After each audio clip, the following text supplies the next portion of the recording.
올해도 얼마 남지 않았습니다. 다음 주가 교회력으로 보면 마지막 주일인 왕이신 그리스도 주일이고요.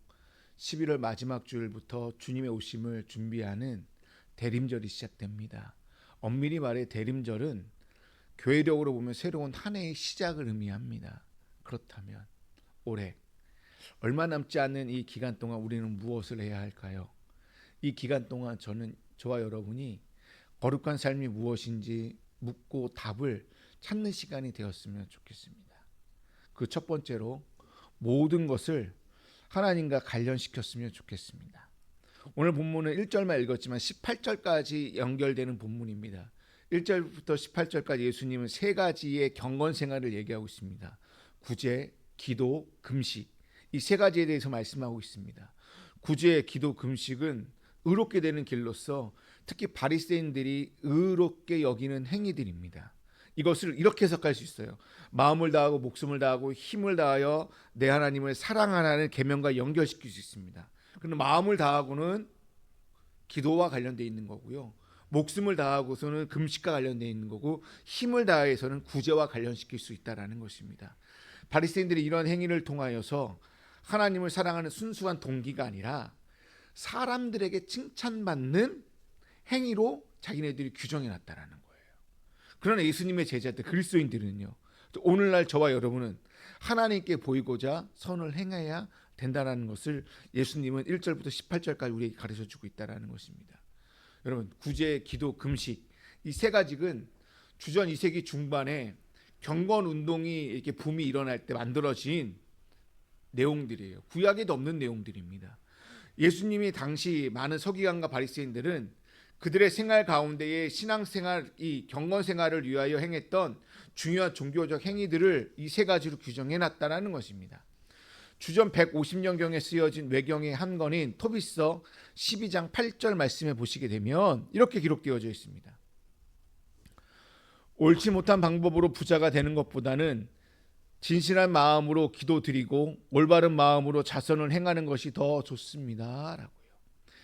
이 본문이 우리에게 전하고자 하는 말씀은 우리가 하는 이 모든 신앙 행위가 사실은 하나님과 관련되어 있다라는 것입니다. 예를 들어 보면 내가 오늘 누군가 이 예배당에 오다가 가난한 사람을 위해 내가 구제를 했어요. 실질적으로 내가 구제한 것은 하나님께서 나에게 이런 마음과 도울 수 있는 물질을 주셨기 때문에 구제할 수 있었다라는 것입니다.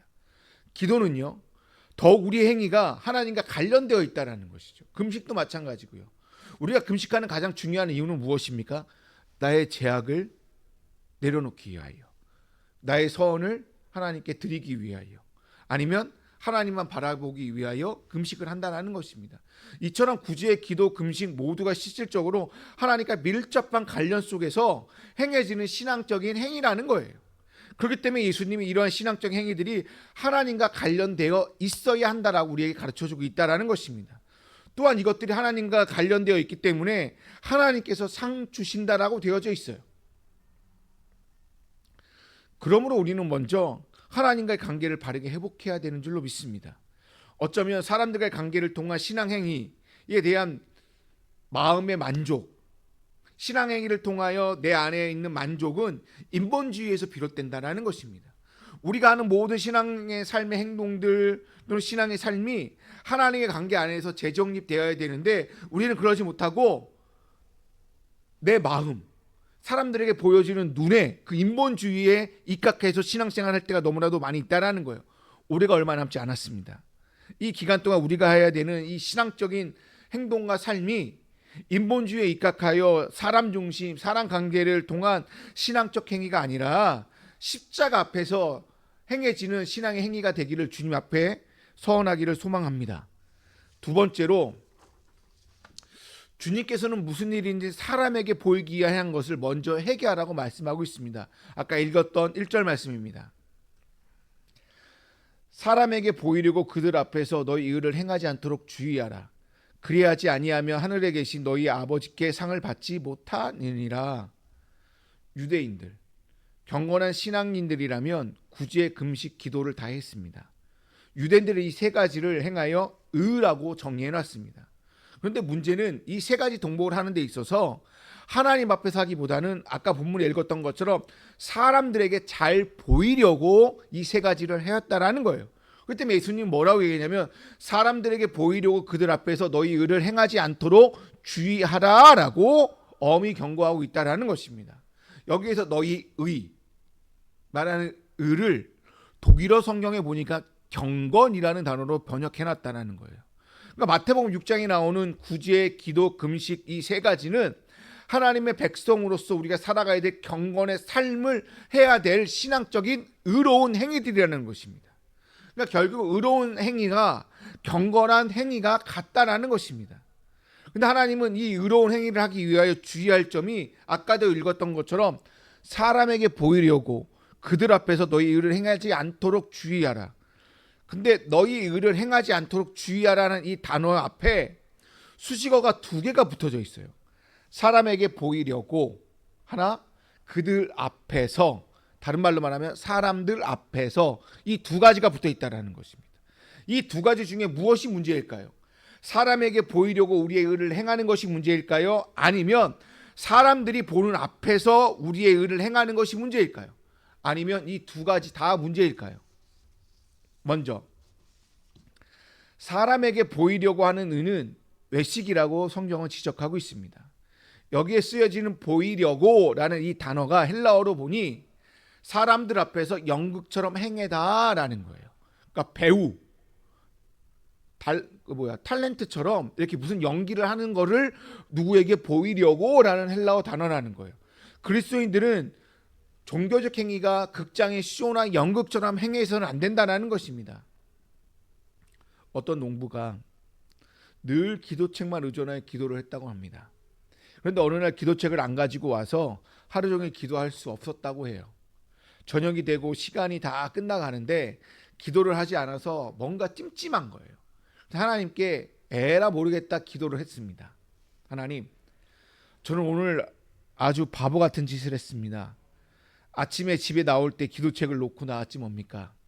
저는 기도책이 없이 단 하나의 기도문도 외울 수 없는 어리석은 자입니다. 제가 지금 천천히 알파벳 A부터 Z까지 5번을 외우겠습니다. 그러니 하나님께서 잘 들으시고 알파벳 속에서 잘 짜셔서 기도문을 만들어 주십시오. 그랬더니 하나님께서 천사들을 이렇게 다 불러 모아놓고 이렇게 얘기했다고 합니다. 얘들아, 오늘 내가 들은 모든 기도들 중에 이 기도가 가장 좋았단다. 왜냐하면 이 기도는 단순하고 진실한 마음에서부터 나왔기 때문이란다. 뭐가 제일 좋은 기도라고 말하는 걸까요? 이 농부처럼 하나님이 내 앞에 앉아 있듯이 그냥 있는 그대로 다 얘기한 것이 가장 좋은 기도라는 거예요. 누구에게 잘 보기 위하여 하는 기도가 아니라 하나님, 내가 이런 문제가 있습니다. 하나님, 내 몸이 아픕니다. 하나님, 우리 가정에 이런 문제가 있습니다. 하나님, 저에게 건강을 주십시오. 하나님, 우리 자녀를 지켜주십시오. 그냥 있는 그대로 내가 가지고 있는 문제를 그대로 가지고 나와서 나의 아픔을 그대로 가지고 나와서 하나님께 고백하는 것이 하나님이 좋아하는 기도라는 것입니다. 기도와 금식은 하나님과의 관계를 바로 유지하기 위해 꼭 필요한 것이고요. 구제는요, 이웃과의 관계를 바로 세우기 위해 필요한 종교적 행위라는 것입니다. 이러한 이 경건의 덕목, 이 종교적 행위의 본래 지향점은 자기 가시의 수단으로 변질될 때 사람의 영혼을 병들게 만든다는 것입니다. 사람들이 들으라고 하는 기도, 남의 눈을 의식해서 하는 기도는 경건에 도움이 되지 않습니다. 금식도 마찬가지고요. 우리가 하나님 앞에 집중해야 함으로써 자기의 금식을 자랑하고 싶은 마음에 드는 순간 금식은 고행길이래요. 견디는 거라는 거죠. 예수님은 그런 태도를 사람에게 보이려고 라고 한마디로 요약해 놨다는 것입니다. 이 말은 사람이 뒤집어서 생각해 보면요, 보는 사람이 없으면 종교적 행위를 하지 않는다라는 얘기예요. 김기성 목사님께서 쓰신 삶의 메시지를 보니까 누가 보기 때문에 하는 일은 즐거운 일이 아니라 소외된 노동, 강요된 노동이다라고 얘기해놨어요. 따라서 그는 자유인이 아니다, 노예다. 노예의 노동에는 기쁨이 없다라고 김기성 목사님은 삶의 메시지에서 얘기하고 있다라는 것입니다. 사람에게 보이려고 하는 일에는 내적인 기쁨과 감사가 없다라는 거예요. 자기 발생적인 기쁨이 없다라는 것입니다. 자기 자신의 기쁨은 항상 남의 평판에 좌우되는 거예요. 사람에게 보이려고 한다는 것은 남에게 인정받고 싶은 욕구고 칭찬받고 싶은 나라는 존재가 자리 잡고 있기 때문이라는 거예요. 사람에게 잘 보이고자 의를 행하고 구제를 행하고 금식을 한다 한들 그것이 하나님과 무슨 관계가 있겠어요? 사람에게 보이려고 하는 모든 신앙적 행위는 하나님께서는 아무런 상을 주지 않는다라고 되어져 있어요. 왜냐? 이미 너희가 상을 사람들에게 받았기 때문이라는 거죠. 칭찬은 하나님께가 아니라 사람들에게 다 받았는데요. 하나님께 줄 칭찬과 상이 없다라는 것입니다. 따라서 우리는 우리 자신들 마음속에 이러한 위선적인 신앙적인 요소가 없는지 되돌아보아야 돼요. 혹여나 우리 안에 그런 마음이 조금이라도 있다면 반성하고 회개하고 십자가 앞으로 나가야 되는 줄로 믿습니다. 사람들이 보든지 말든지 우리의 이 시선은 하나님의 그 부르신 그 상 앞으로 나가야 되는 줄로 믿습니다. 그렇기 때문에 오늘 본문에 사람에게 보이려고 라는 이 단어를 코람데어로 바꿨으면 좋겠어요. 하나님 앞에서 라는 단어로요. 즉 우리는 하나님 앞에서 의를 행해야 되고요. 하나님 앞에서 우리의 삶을 살아야 되고요. 하나님 앞에서 십자가를 따라가야 된다는 것입니다. 이것이 우리에게 주어진 올해 2025년도 마지막 과제인 줄로 믿습니다. 세 번째로 신앙의 은밀성을 연습해야 된다는 거예요. 오늘 1절부터 18절까지 보게 되면 예수님은 은밀성을 다 강조하고 있습니다. 구제, 기도, 금식 이 세 가지를 모두 다 은밀하게 행하래요. 구제를 어떻게 해요? 오른손이 하는 일을 왼손이 모르게 하래요. 기도는 어디에서 하라고 해요? 골방에서요. 골방에 들어가서 문을 닫고 은밀한 중에 계신 내 아버지께 기도하라고 되어져 있고요. 금식은 어떻게 하래요? 티를 내지 말아요. 은밀한 중에 계신 아버지께 보이게 금식하면 된다라고 말하고 있다는 것입니다. 그러니까 우리의 신앙은 은밀한 중에 은밀하게 행해야 된다는 것입니다. 우리 마음속에 새겨야 될 부분이 있습니다. 세상 사람들이 나를 알아주지 않는다 하더라도, 설마 제가 알아주지 않고 여러분이 저를 알아주지 않는다 하더라도 중요한 것은 하나님 우리의 행실을 보고 계신다라는 것이고 우리의 행실을 다 기억하고 있다라는 것입니다. 창세기 보시게 되면 사라의 여종이었던 하갈이 사라의 시기 질투로 인하여 집에서 쫓겨나게 됩니다. 그래서 광야에 가서 방황하고 있고 엉엉 울게 됩니다. 그때 하나님이 그를 찾아가 주셔서 위로해 주시고 희망에 찬 미래를 약속해 주십니다.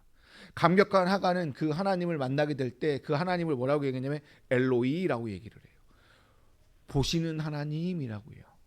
자기의 상황을, 자기를 감찰하시는 하나님이라고 엘로이라고 고백하고 있다는 것입니다. 뭐라는 거예요? 하물며 이방인 여종이었던 그 하갈을 또 하물며 보시는데 저와 여러분이 구원받은 우리는 하나님이 얼마나 더 보고 계시지 않겠습니까? 오늘 본문을 뒤에 보게 되면 2절, 5절, 16절 보시게 되면 외식하는 자라는 말이 나와요. 외식하는 자라는 말은 1절에서 보이려고 라는 단어와 같은 단어예요. 아까도 얘기했죠. 이 단어가 배우, 연극한다 라는 의미예요.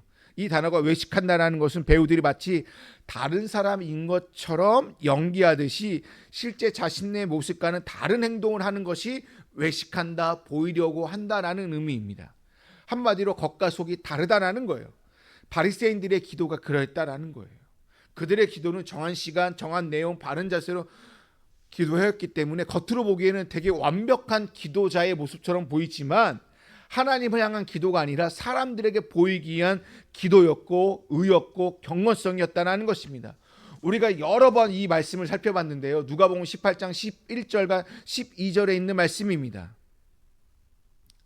바리새인은 서서 따로 기도하여 이르되 하나님이여 나는 다른 사람들 곧 토색, 불의, 간음을 하는 자들과 같지 아니하고 이 세리와도 같지 아니함을 감사하나이다. 나는 일회에 2번씩 금식하고 또 소득의 11조를 드리나이다 하고. 여러분 이 기도가 왜 잘못된 기도냐면 한마디로 말하면 뭐뭐하는 척하는 기도라는 거예요.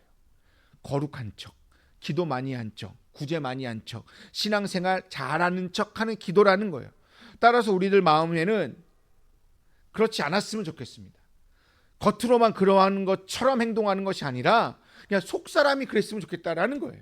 여러분 우리가 예수님을 인격적으로 알지 못했을 때는 그 은밀한 시간이 죄를 씻는 시간이었어요.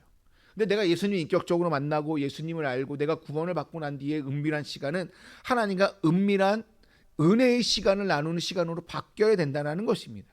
내가 얼마나 주님을 갈망하느냐가 바로 은밀한 장소로 나아가게 되는 시간 거고요. 내가 얼마나 주님과 영적인 교제를 하고 싶으냐가 바로 은밀한 시간을 갖게 된다는 것입니다.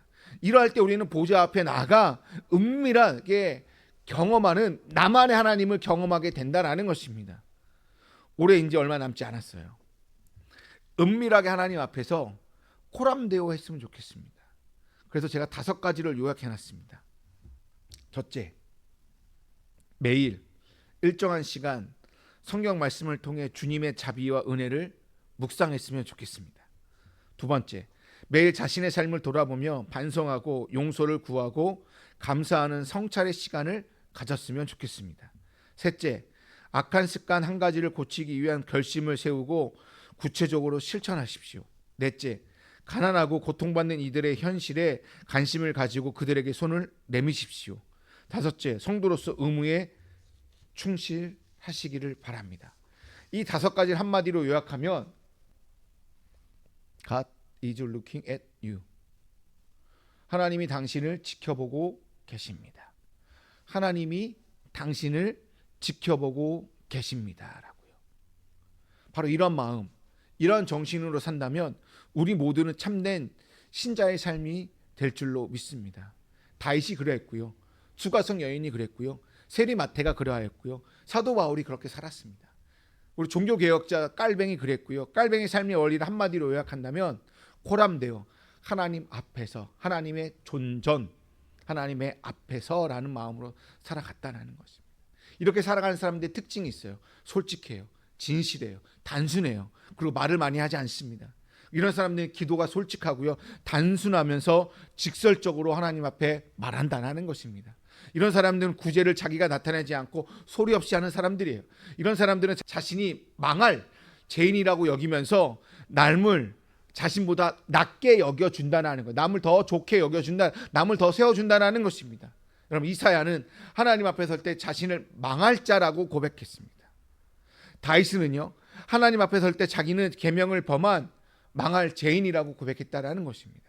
수가사 여인은 메시아 앞에 설 때 자신은 남편을 다섯이나 둔 더러운 여인이라고 고백했습니다. 세리마태는요, 예수 그리스도 앞에 자신은 남들의 물건을 토색한 도둑놈이라고 고백했다는 것입니다.